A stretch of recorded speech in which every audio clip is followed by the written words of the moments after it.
Hey everyone, Manus701 here with another episode of Knives of Battlefield 4, the series where each episode I talk about one of the knives of Battlefield 4, how to unlock it, what it's like in the game, what it's like in real life, and my own personal opinion on it. And while I talk about each knife in Battlefield 4, you get to watch me play with that knife in a bunch of gameplay footage and stab the hell out of everyone I come across with that particular knife.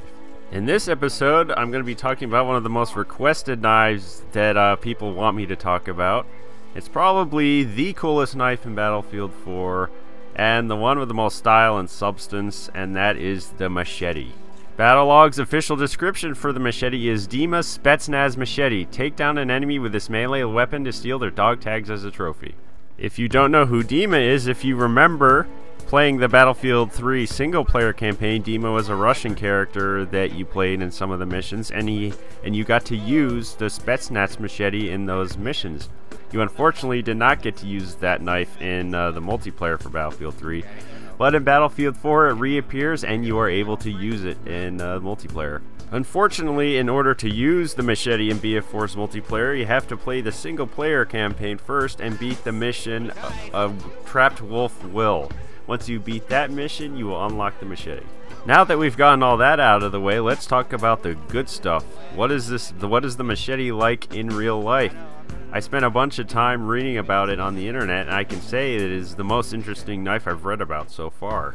In real life, this knife is called the Russian Spetsnaz survival knife, or also known as the Taiga, T-A-I-G-A. It has been around since the 1950s during the Cold War, and it was only issued to the elite Spetsnaz Special Forces and Soviet Air Force pilots. This is a very hefty knife, as is the case with most machetes.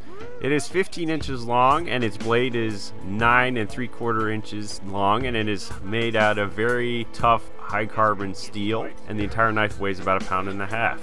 The blade itself is very hard to sharpen because of what it's made out of, and it is completely sharp almost all the way around the blade.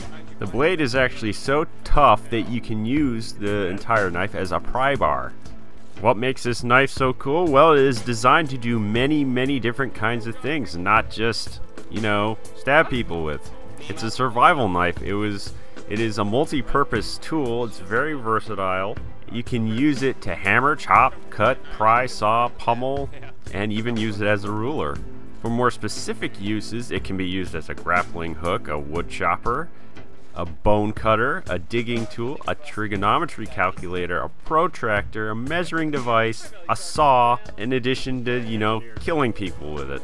You can tell by looking at the pictures that you can use the serrated edges to saw, like I mentioned, and there are 2 holes in the blade which you can use to make a spear out of the machete. If you look at the blade, you'll see there are numbers etched into the side, so the blade can be used as a ruler or a protractor.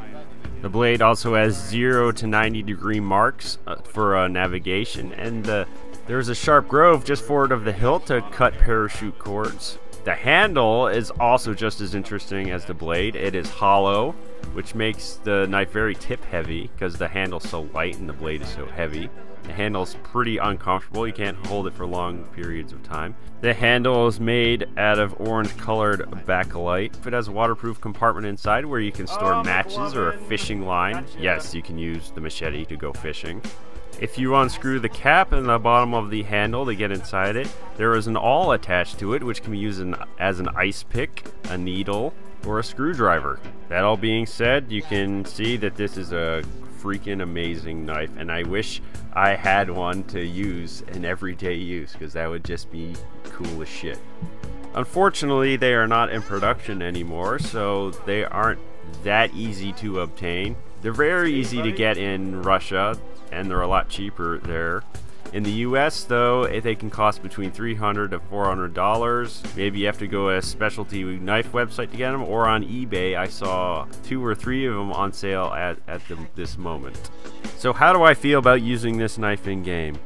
Although it is not my favorite knife in Battlefield 4, it definitely ranks up there in my top 3.